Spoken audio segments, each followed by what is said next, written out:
What is up, everybody? Ninja Nick here with Tactical Gaming, bringing you guys a quick little theory video. I actually just got done watching Tekking's little version of who he thinks like Zoro's family could be and all this, and quite a bit of it does make sense. And I mean, I can see how he wouldn't want to. And also, if you've not seen Tekking's Zoro theory video, go and watch it before you listen to this, because in all honesty there might be spoilers if you like watching Tekken's videos. He's a funny dude. Now, I don't quite agree with some of the stuff he kind of wants, but at the same time I can see it. But now, so with the whole who is Zoro's family, like the lineage that he follows, like who are they, who is Zoro, and everything else, right? Well, in several of the chapters in the Wano arc, we actually got several little hints at the possibility that Zoro could be a Shimosuke. Now, I'm pretty sure he is. I'm down to the bones. I'm pretty sure he's a Shimosuke.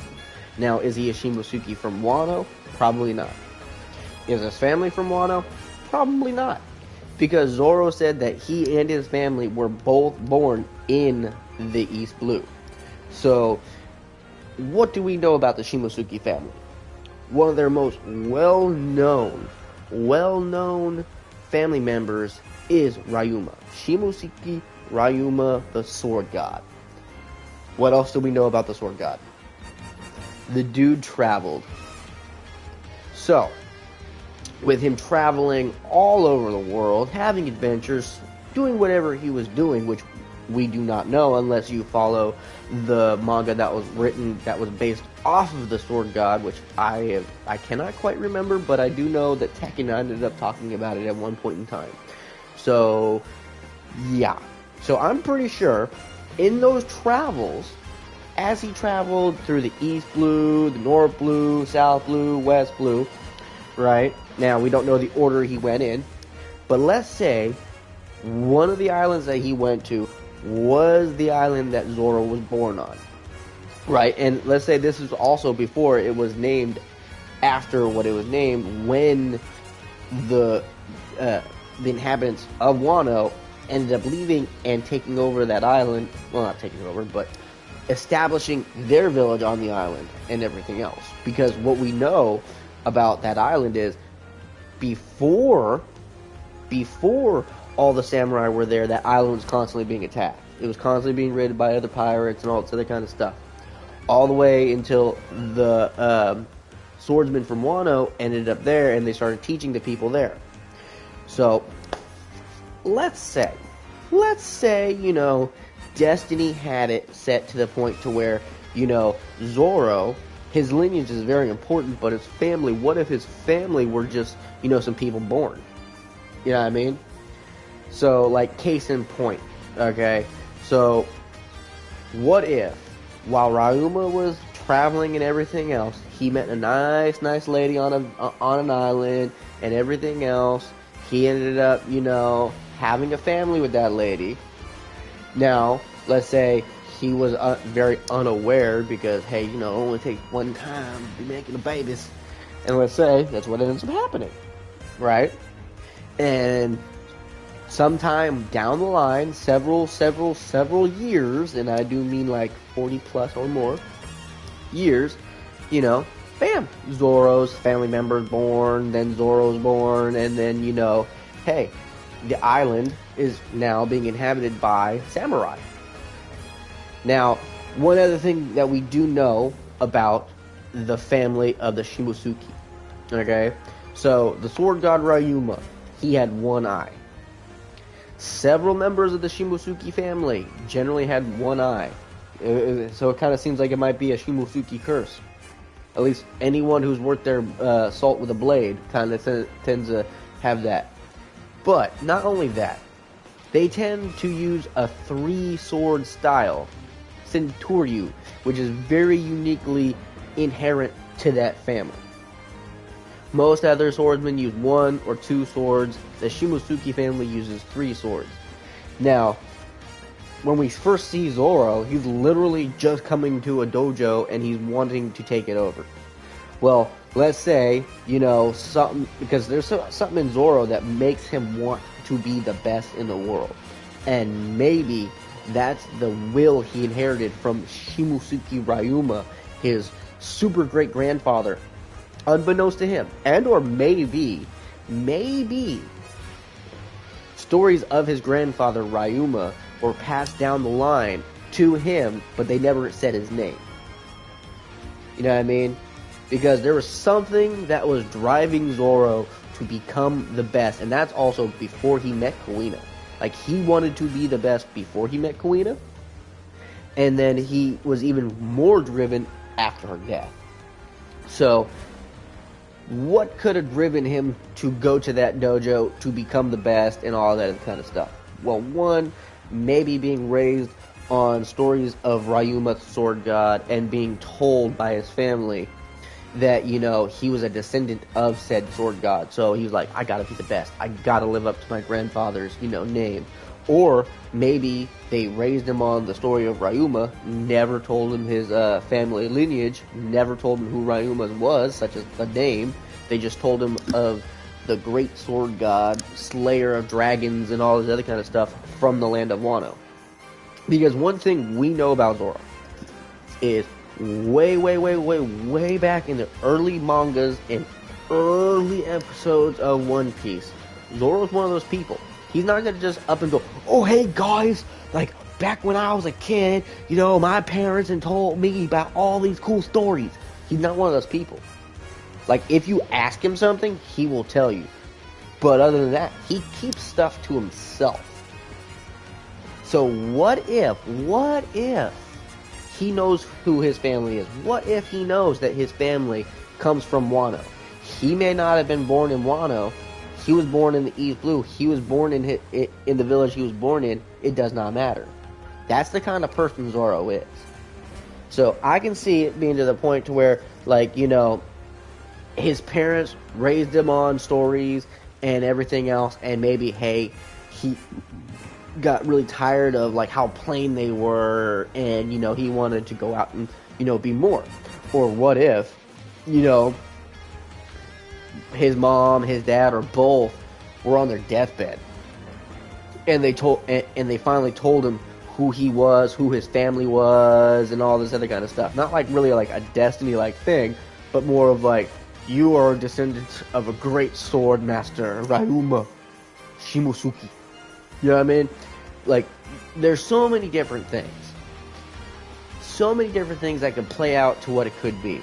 Now, I honestly don't want them to, like, drop all these hints and bombs from, old man Haguro and Kamuatsu, who are saying and making these comparisons to Ryuma. Not only to Ryuma, but other Shimosuke in the family. Even one of the last known daimyos of the Shimosuke clan. Making a comparison that Zoro looks exactly like him. Now, I'm not saying that he is the son of the daimyo. More likely not. I mean, would it be cool that he would be, a prince of, well, technically he would be a daimyo's kid, so he'd be like a future daimyo, which is technically royalty in, Wano. So, a prince like Sanji, Zoro, like that. And come on now, that last manga chapter that Zoro was in was fucking epic. Was epic. And if you have not seen it, read it. Ooh, King of Hell, motherfucker. Oh, fuck yes. Fuck yes. Because something that I have to touch up on is, okay, so we have 4 top people, technically now 5, okay? So, we know Yamato's coming to the crew, and this is what also strengthens my idea that, like, Zoro is more than just, a rando that Luffy finds. No, there's more importance to Zoro. And at the same time, there's another reason why I think Zoro has the name that he has, because he's the second mate of Luffy, who's going to become King of the Pirates.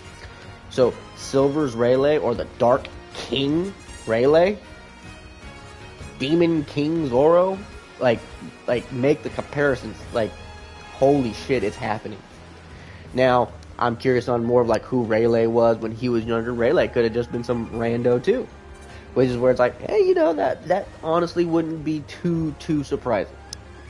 But I would like the fact that we know Luffy's dad is Dragon, the world's most sought after evil villain. Even though he's not evil technically, we all know he runs the Revolutionary Army and the world government don't like him. But so Luffy's importance, not only just that, but the fact that he has a D and everything else, the will of D and whatnot. But that. So we know who one of Luffy's parents' lineages that are like super important. But to who Dragon is he a Celestial Dragon? Was he, you know, one of the top tier Marine commanders? Was he in line to take over before, you know, evil crazy magma dude? You know, there's a lot of different stuff. But Sanji's family was royalty. Sanji's legit a prince. Okay? We now have Jinbei, who actually finally fully joined the crew. And we all know how important he is, especially to the Fishmen. He is basically royalty to the Fishmen Island. Not exactly royalty, obviously. But, I mean, that dude knew Fisher Tiger. He was on the crew with Fisher Tiger. Fisher Tiger freed slaves. And, I mean, he went to Marie Joie and freed slaves. So, there's his importance. Okay? There's 3 of the top tier of the crew right now. That's Sanji, Prince. Luffy, not a prince, at least as far as we know. For all we know, Luffy's mom could have been a celestial dragon. And for all we know, she could still be alive. Maybe dead, maybe not, I don't know. Maybe we'll hear something about it.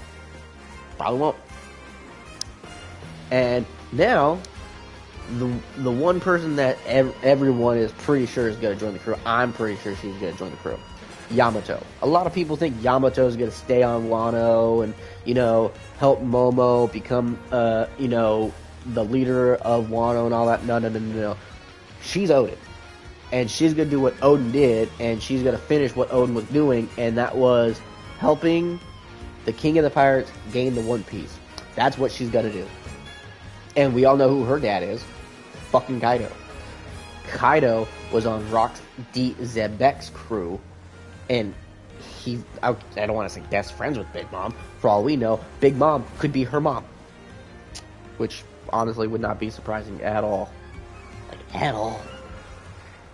Honestly, that'd be scary as shit, too. But still, Kaido's daughter is on the crew. So now Luffy has himself, who is, like, super strong. He has Sanji, who is now super strong. I mean, like, literally, finally, like, his cyborg powers finally came into play. He doesn't need his raid suit. So, there's 2 top-tier people. We have, big fishman Jinbei, who is super important. So, I can literally see Zoro having some definite lineage with the Shimotsukis. I'm definitely more leaning toward his mother and father were probably just plain people on their island, but I do believe that he was raised on certain stories. Maybe not fully told, maybe not like, oh yeah, you know, my great grandfather, his father was Ryuma, the sword god. Your grandmother, or yada, like, you know, I'm pretty sure, like, it wasn't anything along those lines. I mean, it'd be pretty cool. And honestly, I can literally see, like, the faces of the crew when they just go, like, not only just the crew, but the faces of, like, the people in Wano, like, let's say this is how Wano ends, right? They're all at a party, Haguro and fucking Kawamatsu's there. They're talking to Zoro going, yeah, you know, while the fight was going on, we were talking and saying how you look exactly like, you know, Ryuma, Shimotsuki. He's like, oh, my grandfather? And they go, wow! And they have that, like, long, like, jaw-dropping face and everything. It's like, they're like, You're really related to him? Yeah, and it was kind of weird when I came across his dead body on Thriller Bark, and I had to kill him, and then he gave me a sword, which is why I was also surprised that you all wanted to steal his sword from me, but then, you know, he already gave me Enma, so I was happy. Like, I could literally see that being something that ends up happening, and it would be hilarious. I would laugh so fucking hard. I would laugh so hard if that's how, like, Zoro just drops all the info, and they're like, wait, you've known this? Yeah, but no one ever asked. I can literally see that happening. I can literally see Zoro going, it's like, yeah, I've known, but no one's ever asked. Why do you think I want to become the world's greatest swordsman? Because my grandfather was the world's greatest swordsman. My grandfather slayed dragons. My turn. And or super huge twist, he ends up being Shimosuke Ryuma, and you know, the new power holder for the time fruit or whatever ends up sending him into the past or some crap. I don't know. Like that'd be pretty interesting. That would be pretty interesting to find out that Zoro's literally Ryuma and that he gets sent into the past or some fucking weird shit. I don't know. That'd be interesting. That'd be a good twist too for One Piece. That's for sure. That'd be a very interesting One Piece twist. But at the same time, the other part, and I can see it, like people going like, Zoro's mom and dad were just villagers? Yep. But they were villagers who had a very, very interesting past. Such as lineage. Such as grandpa. But, I mean, there's been plenty of stories to where, like, you know, generations down the line, someone's born, and they're born exactly like how their great-great-great-grandfather or great-great-great-grandmother was. You know what I mean? Like, things are passed in our genes to each other. To through our kids and everything else. But that would be interesting. And that is why also I think Zoro's lineage is extremely important. Someone in his family is directly related to Ryuma. And I do mean directly. Like, he is related to Ryuma. Or I mean, like I said, that would be a very interesting twist, but less likely, he is Ryuma. Like, he looks exactly like him, make his hair a little bit longer, give him that little top knot thing, exactly like Ryuma. Now, of course, Ryuma was young and everything else, so that's where I'm like, yeah, pretty sure he's not Ryuma, but related, that's definitely a possibility. I can definitely see that being touched. And it would be really cool. Like, super cool. But yeah. So, his family lineage, I'm pretty sure, directly related to the Ryuma family. But born in the East Blue because of the whole traveling around the world thing that he did. Because he's not the first samurai to leave Wano. And now that Wano's going to get opened up thanks to Luffy and the crew, yeah. But that is where I believe Zoro's family is a little bit more important than just some villagers. Because all the super powerful people on his crew have someone in their family that were extremely powerful. Now, with Jinbei, we don't know who Jinbei's family was. We just know that he was an orphan who was raised in a very, very, very bad area. And he was basically friends with Fisher Tiger. Other than that, we don't know very much. But it's the same thing with several other people on the crew. We don't know very much about their past. But we do know that there's people who are extremely, like, powerful linked to them. Now, with Zoro, with them kind of dropping the little hints like they have, especially like how they did with Sanji, they did it more recent in this chapter, in this section of the manga and everything when it comes to Wano than, you know, with Sanji over like big old generational gaps. I mean, like literally one random thing, they call him Mr. Prince, which is like well before they went to Alabasta. This is back when they were on fucking God, that one island, I can't even remember what it was called right now. But, you know, Bragi and Dory were there. So, you know, I can see all these little hints that they drop being like a good, hey, he is a Shimosuke. Maybe not, like I said, directly related to the daimyo, but definitely a relative, cousin, something. But that's basically it for the video. I hope y'all enjoyed it. I hope, you know, some of this stuff makes sense. If it doesn't, I totally get it. If it does, awesome. Hopefully you all enjoyed it. I hope everyone has a great day, great night, great evening, all that great shit. You know exactly what I mean. Catch me for the next one. Later, guys.